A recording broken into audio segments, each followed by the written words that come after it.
Yeah, I appreciate it. Again, I'm excited to be here again tonight. Had a great talk last night. Wanted to Tonight we're going to talk about stopping the run with 3-4 cover four run fits, specifically in what we call our bear 3-4. Okay, and so when you talk about the bear front, all right, also known as kind of the tight front. Okay, a lot of guys nowadays with their tight front, they play heavy four eyes. Okay, we're more unique. We don't play heavy four eyes. We will play three techniques, and then we can game plan other things. Right now, we're playing a four eye to the three-man surface and a three technique to the two-man surface in spring ball. And that could change. That could be 2-3 techniques. That could be 2 four eyes. And so it's all adaptable to game plan. Okay. Then our nose obviously is in the middle in a zero tech. We have three types of alignment up front. Okay. And we use our nose to measure our alignments.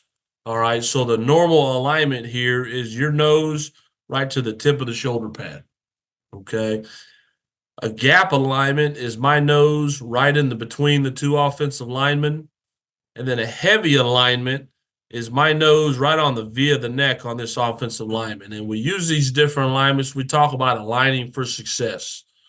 So if I'm a D lineman moving right to left on a movement, I don't want to be in a gap alignment. I want to be in a heavy alignment to allow myself to get across that face there. Okay. Back alignment, these are things if teams don't do a good job at moving the back, putting them in pistol and doing all those things, then we can line up off the back. In this picture, you see away from the back, we are in a gap, and to the back, we're in a heavy. All right, because this team did not move the back around. We knew if I was on the side of the back, I was going to get a zone cutoff on the backside. So I wanted to be tight to the guard to play through that cutoff. Okay, and so if you get any type of pistol dot under the center, we'll just play double gaps. Okay, starting up front. Okay, because it all starts up front. All right, I want to talk about the eye control that we use for our defensive line. Okay. And so our eyes, and this is something that's unique, okay, as a longtime player and then a young coach, I was taught everything from read the near shoulder to read the face mask to read the hip, all kinds of things. Okay. And so about 2009, I kind of ran on this near knee stuff. Okay. So we're going to read the near knee of the offensive lineman that we're lined up on. All right, because when you think about offensive linemen, you think about what do they work on all the time? They work on footwork. Okay. And so there's only so many things that they can do to you. All right. So if that knee comes to you inside out, it's a base drive block. All right. If that knee breaks inside or outside, then it's an inside or outside release. If that knee crosses your face, it's a reach block. And then if that knee goes straight back or kick steps, it's a pass set. And so for us, all of these reads have a reaction. Okay. So number one, if we get a base drive block, we're going to shock and shed that right now. Okay. Number two, if that breaks inside or outside away from us, all right, we're going to reach gather and we're going to take the air out of it and shuffle squeeze to the near shoulder. If that knee goes across our face, then we're going to play vertical through his face and work a two gap technique. All right. After the initial read, we will transition our eyes to the near number of the offensive lineman. And we talk about your hands follow your eyes and your feet follow your hands.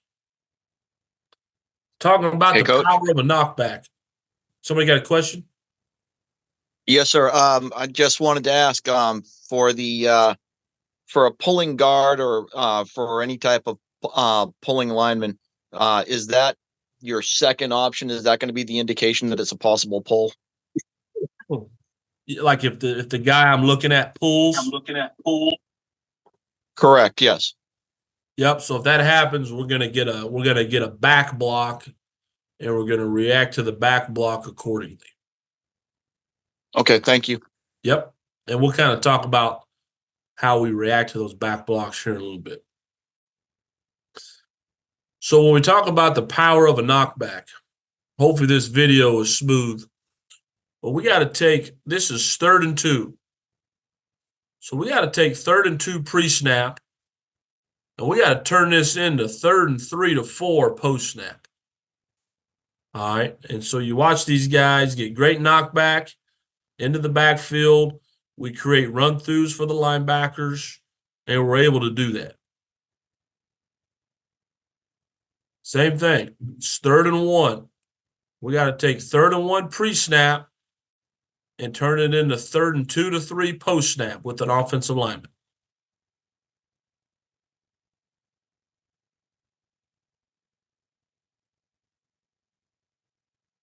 Got to get knockback up front. I believe if you can dent the apex of the formation, the middle of the formation with your nose tackle, great things will happen.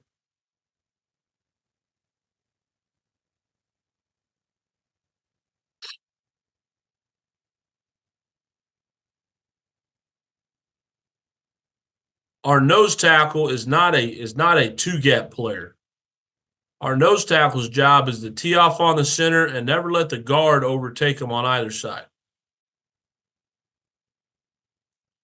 Here's some D-line run fits.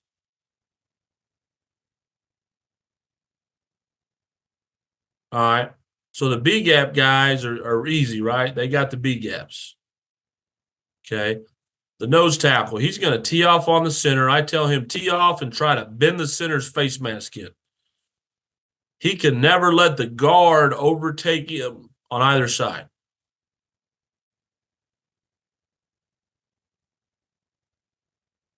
So this is a great job. Nose tackles playing through the center. This is a great job on the inside release right here. Shuffle squeezing. Taking that air out. Staying square, getting to the football.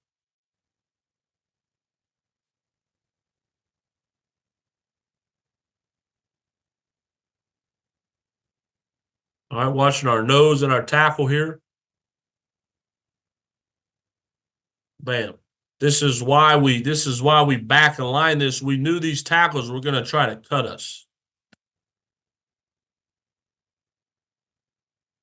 And so by playing flat through that guard, we didn't allow them to do that.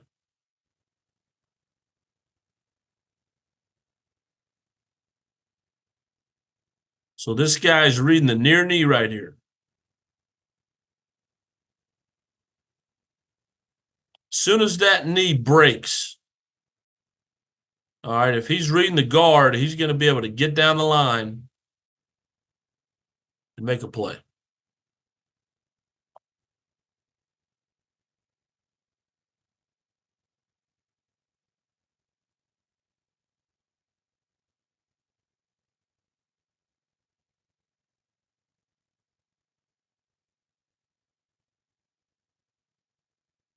All right, so those are some zone situations.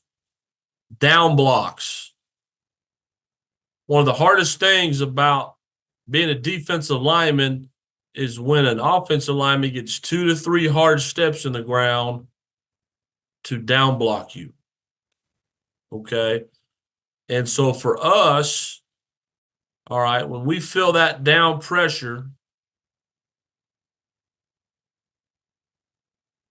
if the head is in front of us, so the down block, his head is in front of us, we can cross that one gap. If his head was behind, then we would just run the hoop right there. If we were even, he would just squeeze him back. So here he's head in front. He crosses at one gap.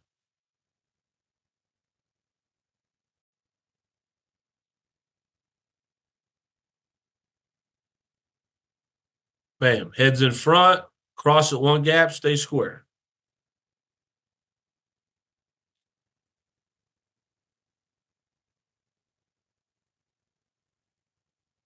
If he gets on your hip, the worst thing you can do right here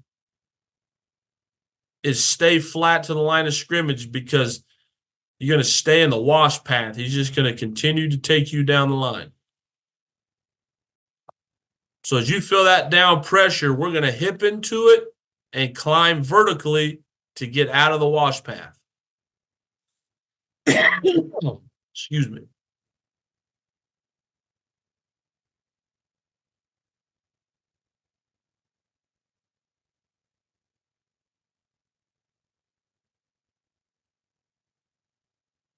The divide. One thing, if you run the bear defense or tight front, you're going to get what we call the divide. They're going to read the B gap. All right, they're going to read this guy. When we get a divide, we're going to surf and take the quarterback. That's our primary job. We're going to surf and take the quarterback, just like this.